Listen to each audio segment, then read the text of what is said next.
So we made the stop at Washington State's Visitor Center for Mount St. Helens. It's a $5 entry fee. So we'll take a walk and see what they have here.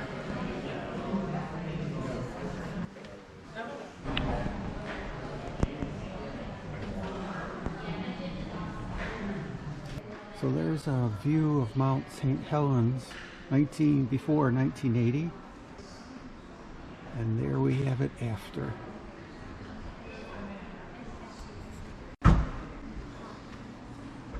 Some of the rocks that came from Mount St. Helens explosion. So we won't be able to get one of the best viewpoints of Mount St. Helens. There was a rock slide, mudslide, whatever, between Castle Rock and Johnson Ridge Observatory. So it's closed the road to get to Johnson Ridge. Therefore, we're here at Castle Rock. We're going to do the best we can with this picture and show you what we could see. The most recent significant eruption of Mount St. Helens was 126 years before 1980. So it's been a pretty active volcano. The date of eruption was May 18th, 1980. There was another follow-up eruption on July 12th. There were thousands of earthquakes in the months prior to Mount St. Helens eruption. And on the day of May 18th, when the actual eruption happened, there was an earthquake right before that which started a massive mud, earth, rock slide down the north face. Good morning. It's July 16th, 2024. And out of the little town of Randall, Washington, we took Forest Service Road, and it's about 30 miles of curvy roads. They're two separate Forest Service roads. And we come up to Windy Ridge right now, which right now is the closest that we could come on the northeast side. So let me swing you around here and show you what the dome or lack of dome looks like now on Mount St. Helens.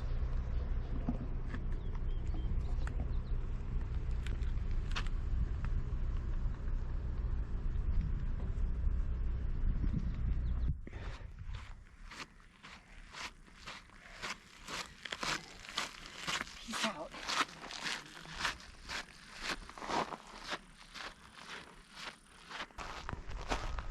So after a series of stairs, you could climb up to another point here at Windy Ridge and get another spectacular view of Mount St. Helens.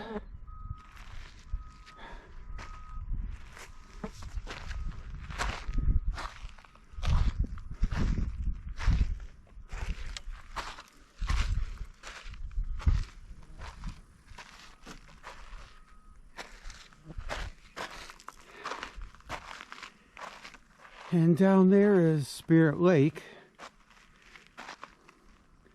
where you could still see mass of lumber and trees that were blown away during the blast. And then the ensuing slide plugged up the outlet to Spirit, and I think it raised the depths like 200 feet. Off in the distance, pretty sure that's Mount Rainier.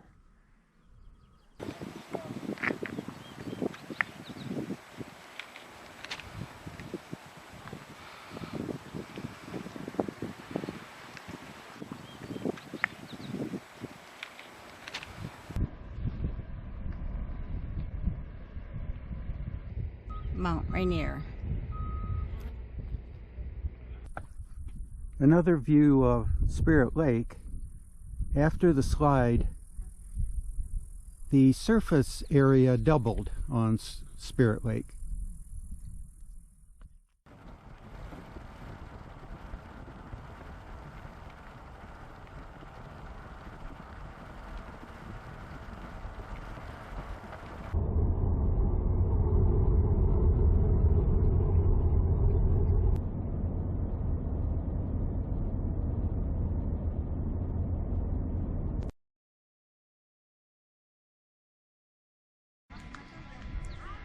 So they have a Gavers Lagoon area here at the fish hatchery that we're camped at for tonight.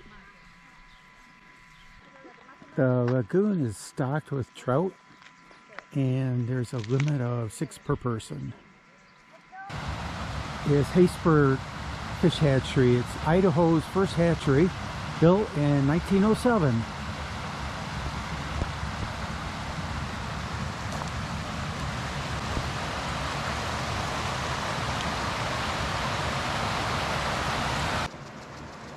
So I'm not sure you could see them or not, but they're hundreds upon hundreds of trout swimming around down there. Well, this night is sort of wrapping up our first part of our Get Out and Wander adventure. We've left the Pacific Coast area and Washington.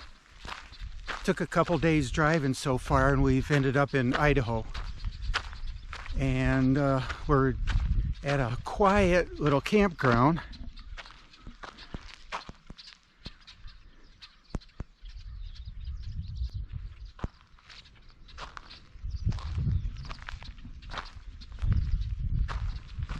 And right now it's us and the nighthawks around this one tree. I am hoping that they continue to eat the mosquitoes that are starting to show up tonight. But we had a great time. Tomorrow, start of a new adventure for Get Out and Wander. We'll see you in the morning. Hey everybody, it's a bright sunny morning, and we are ready to start our second adventure. We're gonna get out and wander. Today it's going to be Craters of the Moon. Don't have a whole lot of information on it, but I know it's going to be fun and exciting. We'll see you there.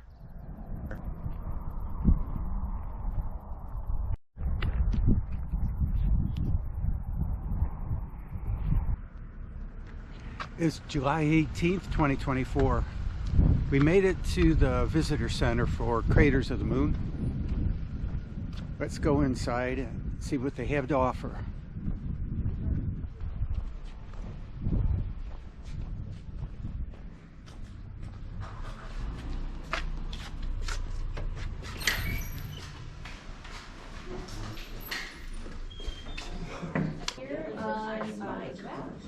There's a 3/4 mile walk out of the caves. The crust of the earth in this area was moving forward at the same rate as your fingernails grow, about 2 inches per year. So this is the North Crater lava flow, which was formed 2,500 years ago. And this area in general was formed by not a volcano, but a rift in the Earth's crust, which lava then flowed and spewed out of, leaving behind all this basaltic rock. These are called cinder cones, or what's left of a cinder cone.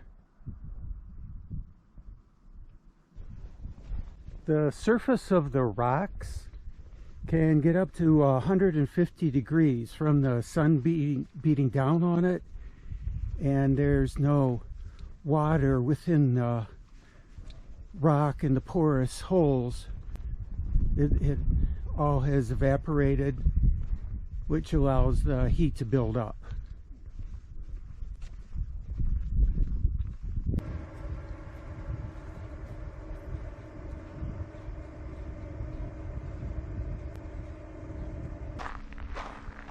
This is called Infernal Cone, and it has a 2/10 of a mile one-way hike up to the top.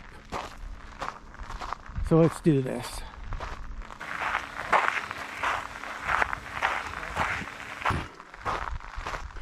And success. Made it to the top.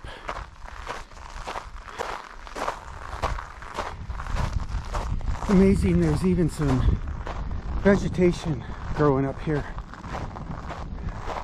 And off in the distance is Big Cinder Butte.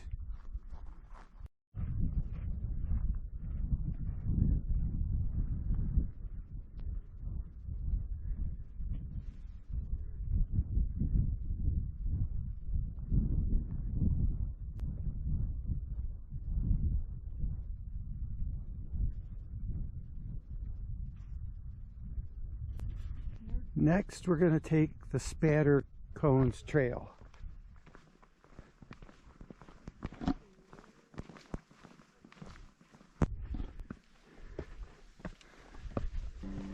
So these cones are miniature volcanoes, and the ones that we're looking at here were formed about 2,100 years ago. The one on this side is called Snow Cone.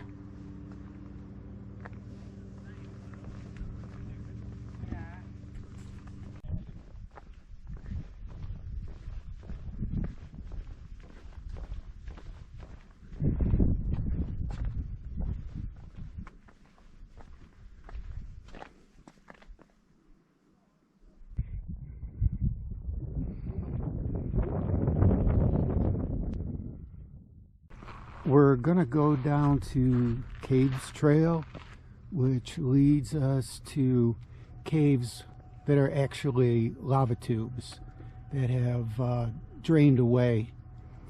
And in the lava tubes or caves are bats. We were asked at the entrance to not wear any clothing or shoes that we may have worn in another cave because of disease that is going on amongst bats. Also, to get into the cave takes a permit, which you can get for the ranger upon entry.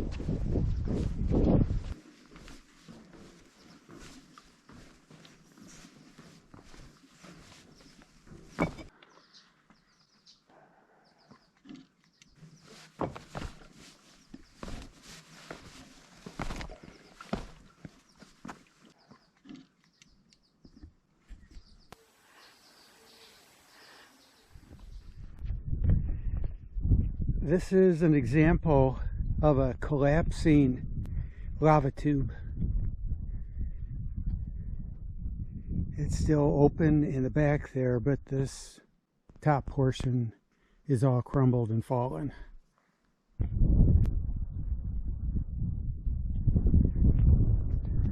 Our next entry is Dewdrop Cave.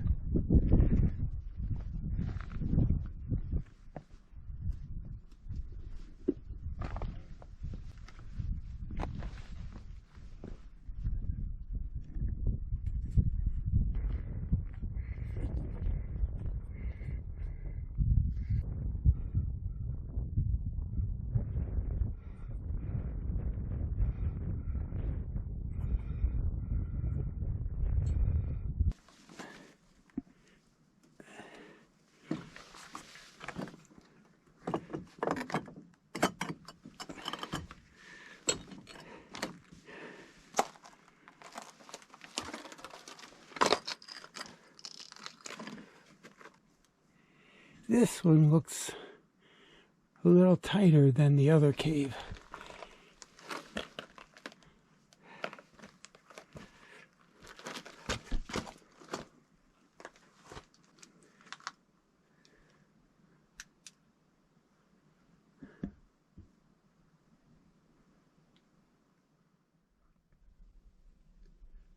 So we spent about 6 hours checking out, touring around craters of the moon, and it was 100-degree temperatures, and with those black rocks, it was just draining us. So we moved on. It was an incredible place. We saw everything really that we wanted to see. Maybe a few more hikes if it was cooler, but not this day. So heading north, Yellowstone, here we come.